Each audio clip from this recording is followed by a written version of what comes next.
अगर आपका सपना आर्मी में जाने का है तो इसके लिए आपको बहुत ही अच्छी तैयारी करने की जरूरत पड़ेगी, क्योंकि जब भी इसकी भर्ती आती है तो लाखों लोग आर्मी ज्वाइन करने के लिए आवेदन करते हैं, जिसके कारण कंपटीशन बहुत बढ़ जाता है और आपको बहुत ही अच्छी तैयारी की जरूरत होगी, तभी आप इस नौकरी को प्राप्त कर पाएंगे। इसके लिए आपको सबसे ज्यादा खुद को फिजिकली फिट रखना है। आर्मी में नौकरी करने के लिए आपको शारीरिक व मानसिक रूप से फिट होना बहुत आवश्यक है। आर्मी क्या है? आर्मी ये शब्द सुनते ही हम सब भारतीयों के अंदर एक अजीब सा आत्मविश्वास और जोश आ जाता है और हम सबका सीना गर्व से चौड़ा हो जाता है और देशभक्ति की भावना जागृत हो जाती है। भारतीय सेना आज दुनिया की सबसे बड़ी सेनाओं में से एक है। भारतीय सेना दिन रात बॉर्डर पर खड़े रहकर देश और देशवासियों की रक्षा करती है। सेना को अंग्रेजी में आर्मी कहा जाता है। आर्मी शब्द की उत्पत्ति लैटिन भाषा के अर्माटा शब्द से हुई, जिसका अर्थ आर्म्ड फोर्स होता है। ये एक ऐसी फौज होती है जो देश की सेवा करती है। आर्मी एक ऑर्गेनाइज्ड फोर्स होती है जो जमीन पर रहकर देश की रक्षा के लिए दुश्मनों से लड़ती है। आर्मी का full form alert, regular, mobility, young है, जिसका अर्थ युवाओं की ऐसी फौज जो हर हरकत पर नजर रखती है। आर्मी भूमि की एक शांति शाखा होती है जो कि अपने अंदर कई शाखाओं को मिला सकती है। इसके अंदर वायु सेना भी शामिल होती है। संपूर्ण संसार में सबसे पहले भारत देश ने आर्मी को ऑर्गेनाइज्ड किया था। दुनिया में सबसे बड़ी आर्मी सेना चीन के पास है। इसके बाद दुनिया की सबसे बड़ी सेना भारत के पास है, जिसमें 11,29,000 सक्रिय सैनिक तो वहीं 9,60,000 रिजर्व सैनिकों की फौज है। हजारों स्टूडेंट आर्मी में नौकरी करने का सपना देखते हैं, पर क्या आर्मी में जाना इतना सरल है?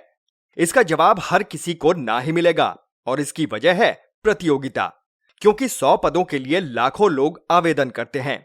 हाल ही में निकली एक भर्ती जिसमें पुलिस कांस्टेबल के 6,500 पदों पर लाखों छात्रों ने आवेदन किया था। विश्व में सेना भर्ती के लिए सबसे अधिक भारतीय युवाओं की रुचि होती है और सभी भारतीय युवाओं की पहली पसंद सरकारी नौकरी होती है, जिससे कि वो देश की सेवा कर सकें। अगर आप भारतीय सेना में भर्ती होना चाहते हैं तो आपके लिए भारतीय सेना के शारीरिक मापदंड के साथ साथ शैक्षणिक योग्यता को पूरा करना बहुत जरूरी है। भारतीय सेना में जाने के लिए उम्मीदवार को मानसिक और शारीरिक रूप से स्वस्थ होना भी जरूरी होता है। आगे बढ़ने से पहले एक छोटी सी रिक्वेस्ट, अगर आपने अभी तक हमारे चैनल को सब्सक्राइब नहीं किया है तो इसे अभी सब्सक्राइब कर लें। आइए अब जानते हैं कि आपको आर्मी में जाने के लिए क्या क्या तैयारी करनी होती है। आप आर्मी में जिस पद के लिए आवेदन करना चाहते हैं उसकी सारी इंफॉर्मेशन हासिल करें, जैसे उस पद को प्राप्त करने के लिए क्या योग्यता होनी चाहिए, कौन से एग्जाम पास करने होते हैं। आपको आर्मी के परीक्षा पैटर्न को समझना होगा कि परीक्षा कैसे होती है तथा आर्मी परीक्षा के पुराने प्रश्न पत्र को जमा कर उसको सॉल्व करें। आप किसी ऐसे व्यक्ति से भी जानकारी ले सकते हैं जिसने आर्मी परीक्षा पास की है और उनसे परीक्षा में पास होने के लिए तैयारी तथा प्रश्न पैटर्न जानने की कोशिश करें। आप अपनी जीके को मजबूत रखें, क्योंकि एयरफोर्स का एग्जाम हो या फिर आर्मी का एग्जाम या आईएएस का हो, इन सभी एग्जाम में सबसे ज्यादा प्रश्न जीके के ही पूछे जाते हैं। 10वीं के बाद आर्मी कैसे ज्वाइन करें? 10वीं कक्षा के बाद भी आर्मी में जाने का सपना पूरा कर सकते हैं, पर 10वीं कक्षा की योग्यता के साथ आप ऑफिसर रैंक के किसी भी पद के योग्य नहीं होते।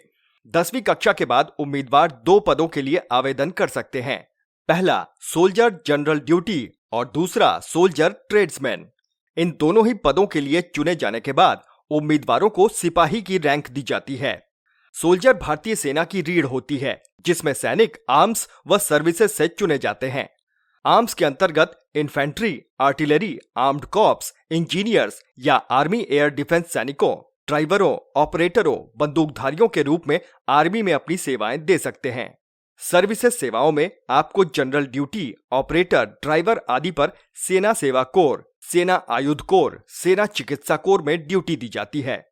सोल्जर ट्रेड्समैन ये एक ऐसे समाज की तरह है जो पूरी तरह से आत्मनिर्भर है।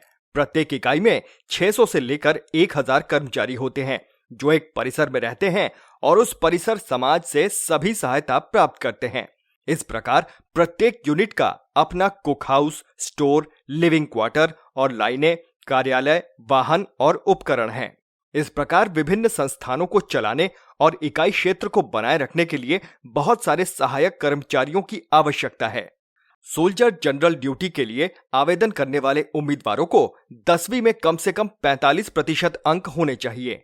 हर एक विषय में 33% अंक होने अनिवार्य हैं। उम्मीदवारों की आयु 17.5 वर्ष से लेकर 21 वर्ष के बीच होनी चाहिए। सोल्जर ट्रेड्समैन के लिए आवेदन करने वाले उम्मीदवारों को 10वीं उत्तीर्ण होना अनिवार्य है। उनके लिए अंकों की कोई सीमा तय नहीं की गई है। उम्मीदवारों की आयु 17.5 वर्ष से 23 वर्ष के बीच होनी चाहिए। सोल्जर जनरल ड्यूटी और सोल्जर ट्रेड्समैन के लिए तय किए गए सभी फिजिकल मापदंडों को पूरा करना अनिवार्य है। इसके साथ ही सभी मेडिकल मापदंडों को भी पूरा करना अनिवार्य है। कक्षा 12वीं के बाद आर्मी में जुड़ने के बहुत से ऑप्शन हैं। बहुत सी ऐसी परीक्षाएं होती हैं जिसे देकर आप सीधे ही आर्मी ज्वाइन कर सकते हैं। कुछ पोस्ट ऐसी भी होती है जिसमें आपको ना कोई लिखित परीक्षा देने की जरूरत है, बल्कि फिजिकल टेस्ट के बाद आपको सीधे इंटरव्यू के लिए बुला लिया जाता है। चलिए उन तरीकों के बारे में जानते हैं जिसकी मदद से आप सीधे 12th के बाद आर्मी ज्वाइन कर सकते हैं और अपना करियर बना सकते हैं। यदि कोई स्टूडेंट 12वीं के बाद आर्मी ज्वाइन करना चाहता है तो वे एनडीए एग्जाम की तैयारी कर सकता है। एनडीए की परीक्षा के लिए उसको 12वीं कक्षा में फिजिक्स, केमिस्ट्री, मैथ विषय के साथ बोर्ड परीक्षा 60% मार्क्स के साथ पास होना जरूरी है। जो कैंडिडेट एनडीए परीक्षा देना चाहते हैं उनकी उम्र 16.5 से 20 साल के बीच होनी चाहिए तथा इस परीक्षा में किसी भी जाति या धर्म के लिए उम्र में कोई छूट नहीं दी गई है। अतः सभी कैटेगरी के लिए ये आयु सीमा समान रखी गई है। उम्मीदवार की ऊंचाई 157 सेंटीमीटर या इससे अधिक और छाती की चौड़ाई 50 सेंटीमीटर या उससे अधिक होनी चाहिए। उम्मीदवार को घुटने की समस्या नहीं होनी चाहिए और आपकी कोहनी बाहरी दिशा में 15 डिग्री से अधिक नहीं मुड़नी चाहिए। यदि आप भारतीय सेना के तकनीकी क्षेत्र में पोस्ट के लिए आवेदन करते हैं तो इसके लिए केवल वही उम्मीदवार आवेदन कर सकते हैं जिनके पास 10वीं और 12वीं कक्षा में फिजिक्स, केमिस्ट्री और मैथ विषय है और आपको न्यूनतम 70% मार्क्स के साथ 12वीं कक्षा पास करना जरूरी है। साथ ही उम्मीदवार को जी मेन परीक्षा देना जरूरी है। इसके लिए भी आयु सीमा एनडीए परीक्षा के जैसी ही है। इस परीक्षा के लिए भी उम्मीदवार की उम्र कम से कम 16 साल और ज्यादा से ज्यादा 20 साल के बीच में होनी चाहिए। उम्मीदवारों का सिलेक्शन उनकी योग्यता के आधार पर किया जाता है। अप्लाई करने के बाद भारतीय सेना की टीम बोर्ड में आपके 12वीं के अंकों के अनुसार कट ऑफ घोषित करती है। शॉर्टलिस्ट किए गए उम्मीदवारों को इंटरव्यू के लिए बुलाया जाता है। NCC special entry. वे उम्मीदवार जिन्होंने अपने स्कूल में एनसीसी जूनियर विंग किया है, सिर्फ वही लोग इस पोस्ट के लिए पात्र हैं। इस पोस्ट के लिए उम्मीदवार को किसी भी स्ट्रीम में कम से कम 55% मार्क्स के साथ 12वीं कक्षा को पास किया होना चाहिए। एक उम्मीदवार के पास न्यूनतम बी ग्रेड के साथ एनसीसी सी प्रमाण पत्र होना चाहिए। उम्मीदवार की आयु 16.5 वर्ष से लेकर 19 वर्ष के बीच होनी चाहिए। आर्मी में भर्ती होने के लिए आपका किसी भी मान्यता प्राप्त विद्यालय से 10th या 12th पास होना अनिवार्य है, तभी आप इसमें आवेदन कर सकते हैं। भारतीय सेना में आवेदन करने के लिए उम्मीदवारों की न्यूनतम वर्ष 17.5 वर्ष व अधिकतम उम्र 21 वर्ष सैनिक पद के लिए होनी चाहिए, जबकि अन्य पदों के लिए 23 वर्ष होना अनिवार्य है। आपका शारीरिक योग्यता को पूरा करना बहुत जरूरी है, क्योंकि अगर कोई उम्मीदवार इसमें अयोग्य होता है तो भर्ती प्रक्रिया से बाहर किया जा सकता है। उसके बाद आप नई भर्ती आने पर ही वापस आवेदन कर पाएंगे। इसके साथ ही जो व्यक्ति आर्मी भर्ती के लिए आवेदन कर रहे हैं उनके शरीर में किसी प्रकार का कोई फ्रैक्चर नहीं होना चाहिए। साथ ही उनकी लंबाई 170 सेंटीमीटर, वजन 50 किलोग्राम और आंखें 6x6 की होनी चाहिए। भारतीय सेना की चयन प्रक्रिया 3 चरणों में पूरी होती है, जिसमें फिजिकल टेस्ट, लिखित टेस्ट और मेडिकल टेस्ट शामिल हैं।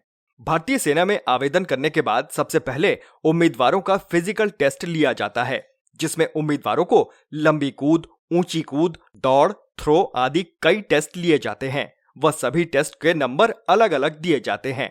उम्मीदवार के द्वारा किए गए प्रदर्शन के अनुसार ही उसे नंबर दिए जाते हैं। उम्मीदवारों को 1.6 किलोमीटर दौड़, 5 मिनट 41 सेकंड में पूरी करनी होती है। फिजिकल टेस्ट में उत्तीर्ण हुए उम्मीदवारों को अगले चरण में मेडिकल टेस्ट के लिए चुना जाता है। इसमें उम्मीदवारों की आंखों की जांच मुख्य रूप से होती है। इसके साथ ही कान, आवाज, ब्लड ग्रुप व अन्य कई तरह की जांच की जाती है। उम्मीदवारों के शरीर में यदि कोई भी फ्रैक्चर पाया जाता है तो उस उम्मीदवार को भारतीय सेना में भर्ती नहीं किया जाता। इसके बाद भारतीय सेना में भर्ती का अंतिम चरण होता है। दोनों चरणों में उत्तीर्ण उम्मीदवारों की लिखित परीक्षा ली जाती है, जो कि 100 अंकों की होती है, जिसके लिए कैंडिडेट को 1 घंटे का समय दिया जाता है। इंडियन आर्मी में सीधी भर्ती भी की जाती है। सेना में सीधी भर्ती संबंधित रेजिमेंट कोर प्रशिक्षण केंद्रों के माध्यम से उम्मीदवारों को सैनिक ड्यूटी के रूप में प्रदान की जाती है। उम्मीदवार युद्ध में शहीद का एक बेटा हो, उम्मीदवार युद्ध में शहीद का एक वास्तविक भाई हो जब मृतक अविवाहित था या जिसका एक पुरुष बच्चा नहीं था, उम्मीदवार युद्ध में शहीद के एक असली भाई जिसने शहीद के विधवा से शादी की हो और जिसका किसी भी तरह का बच्चा नहीं है, युद्ध में शहीद के एक असली भाई ने बशर्ते वो मृतक के विधवा से शादी कर लेता है जिसके एक पुरुष बच्चा है लेकिन जिसकी नामांकन के लिए उचित आयु नहीं हुई है, उम्मीदवार बैटल कैजुअल्टी का एक असली बेटा हो जब बैटल कैजुअल्टी को मेडिकल ग्राउंड पर सेवा से बाहर कर दिया गया है। इन सबको सेना में सीधी भर्ती का लाभ दिया जाता है। इंडियन आर्मी की सैलरी। भारतीय सेना के जवान का मासिक वेतनमान 5,200 रुपए से लेकर 20,200 रुपए तक का होता है। सभी पदों के लिए अलग अलग वेतन दिया जाता है। इसके साथ ही अन्य कई प्रकार की सुविधाएं भी दी जाती हैं। Captain 60,000, recruiter 25,000, clerk 21,000, nurse 20,000, computer operator 30,000, technical assistant 28,000, office worker 15,000, electronic instrumentation engineer 21,000। Army की नौकरी कितने साल की होती है? सेना के अधिकारी कर्नल 54 साल में, ब्रिगेडियर 56 साल में, मेजर जनरल 58 साल तथा लेफ्टिनेंट जनरल 60 साल की उम्र में सेवानिवृत्त होते हैं। लेकिन अभी 19 साल की सेवा के बाद जवानों को सेवानिवृत्ति मिलती है। इंडियन आर्मी और इसकी भर्ती प्रक्रिया के बारे में आपकी क्या राय है, हमें कमेंट बॉक्स में जरूर बताएं। अगर वीडियो पसंद आया हो तो इसे लाइक करें और अपने दोस्तों के साथ शेयर भी करें। चैनल पर नए हैं तो इसे सब्सक्राइब कर लें। धन्यवाद और जय हिंद।